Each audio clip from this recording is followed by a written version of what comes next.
Hi, everyone. My name is Nick Hayes. I'm a junior Randall Research Scholar majoring in mathematics and psychology with minors in linguistics, German, and physics. Under the mentorship of Dr. Robert Poole of the English department, I've been conducting a corpus-aided semantic analysis of 21st century presidential debate rhetoric. Now, because linguists are infamous for highly technical vocabulary terms and jargon, it is imperative that we begin by defining some of the terms found in the project title. To begin, let's take a closer look at corpus linguistics. Corpus linguistics is a subset of linguistics that focuses on quantitatively analyzing a large collection of texts known as a corpus, and many of these plural are known as corpora.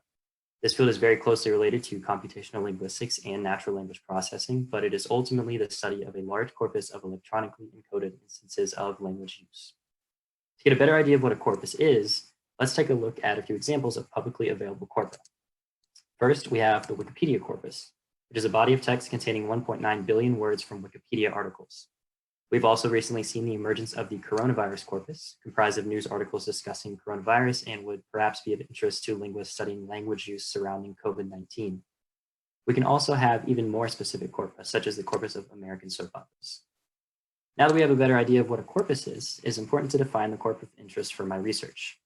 I'm specifically looking at 21st century presidential debates, so my corpora are composed of the transcripts of debates in each election year from 2000 to 2020. These debates are defined as the 3 officially sponsored and sanctioned debates between party nominees in the weeks preceding a presidential election. Accounting for the irregularity of the canceled 2020 debate, this results in a total of 17 transcripts and approximately 230,000 words. The transcripts are organized into one inclusive corpus, the PDC, and 2 party-specific corpora that are subsets of the larger PDC, with each containing only the utterances of the candidates from the denoted party. So we know what the source data is, so now let's take a look at how we analyze it. There are a lot of ways to study corpora, but I'm specifically conducting a semantic analysis. Semantics is the study of meaning in different syntactical and lexical units of language. I'm studying semantics at the word level, which means each word in the corpora of interest is annotated with semantic information. This is done through something called the UCRL Semantic Annotation System. The USAS system, for short, is leveraged via the lexical parsing software WMatrix, and it's a semantic tagging system. Each word is tagged and sorted into one of 26 major semantic domains, each symbolized by a letter of the English alphabet. These domains are further subdivided into 232 subdomains. For example, we have the G domain for government and the public, which is further split into 7 subdomains. Another example is the I domain for money and commerce, which contains 11 subdomains. And to show you just how expansive this tag set is, we even have the X domain for psychological actions, states, and processes. To get a better picture of how this can be applied, let's try tagging an example sentence. So our sentence is, I like to study languages. When loaded into WMatrix, each word is tagged according to its semantic domain. The letter indicates the domain, while the numbers and characters following indicate the subdomain. As you can see on the screen, a word like languages is sorted into Q3, the semantic domain for languages, speech, and grammar, whereas the word study is sorted into P1, the semantic domain for education. While this kind of analysis may seem very cool, it is pointless unless we do something with the data. The whole point of this project is to identify what linguists call diachronic change, or in other words, change over time.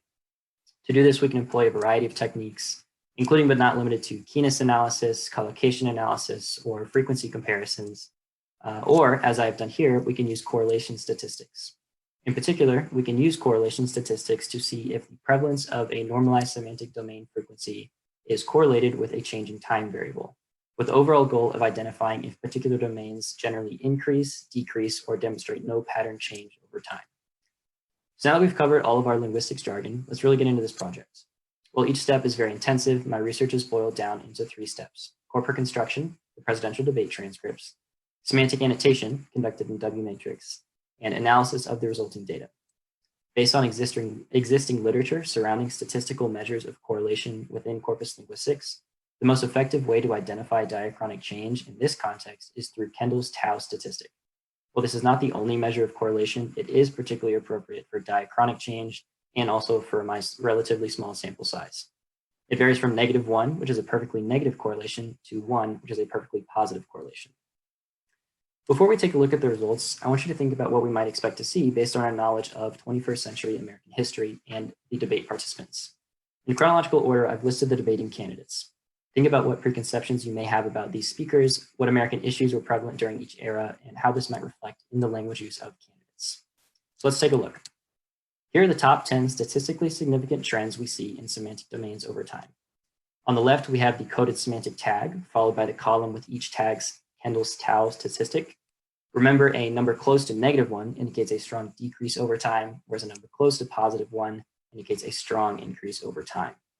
The following column is for the p-values, which is a measure of statistical significance of each tau value. All of these values are well under the common 0.05 threshold for statistical significance. Lastly, we have the full domain name highlighted in red to represent a generally negative trend and highlighted in green to indicate a generally positive trend. There's lots of process here, but a few notable patterns instantly jumped out at me if we take a closer look at these semantic domain trends. Let's start by taking a look at two particular domains, namely the A5.2 evaluation true-false domain and the S1.2.4 politeness domain. The data shows that truth evaluations demonstrate a consistent increase over time alongside a consistent decrease in the politeness domain. It's often helpful to look at a snapshot of these words in context to get a sense of what kind of data we're actually working with. For truth evaluations, we see words and phrases like "that is a lie," "he has not been candid," and mentions of credibility. For politeness, we see compliments, gratitude, and decency. These results are particularly compelling because they tell us that some aspects of our current state of presidential debate rhetoric are not necessarily anomalies. The 2020 presidential race was notable for many reasons, one of which being its presidential debates.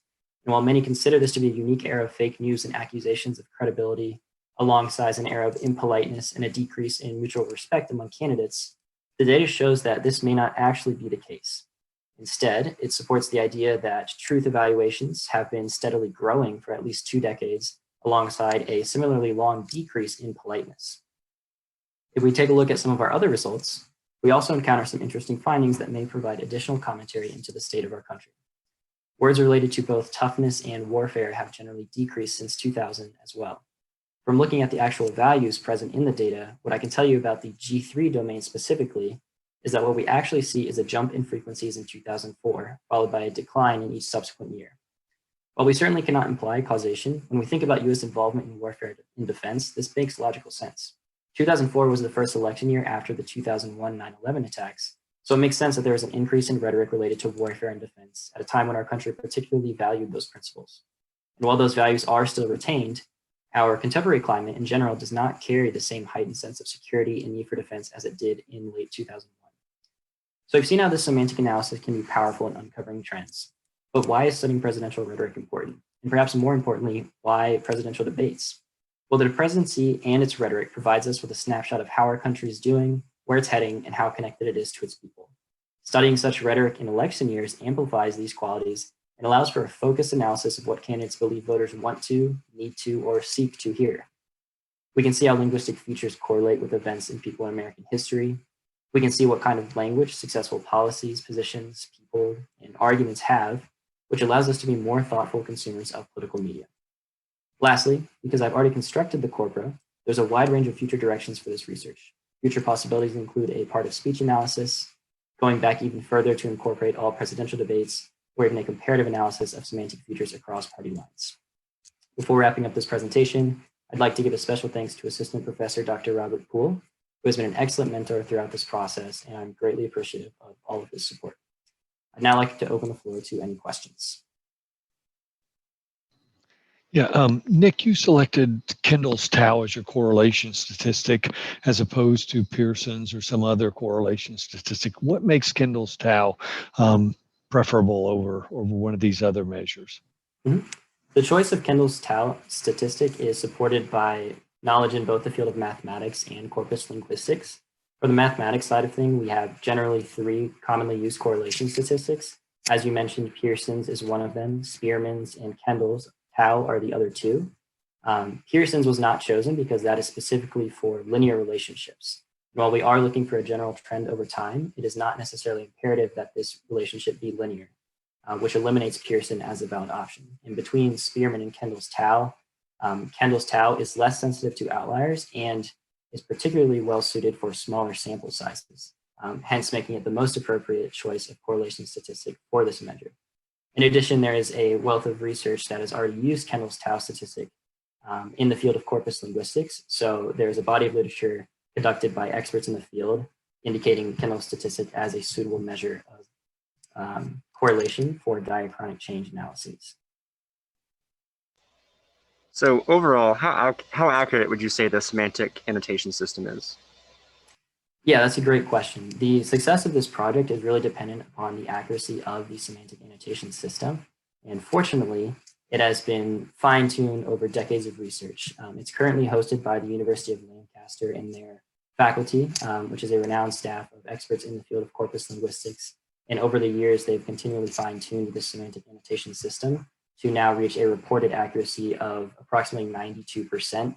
And that is expected to continue to increase as we have new developments in the field of natural language processing and computational linguistics. Very good. Unfortunately, Nick, that's all the time that we have. Great job on your presentation and look forward to the continuation of this important research. Thank you and take care.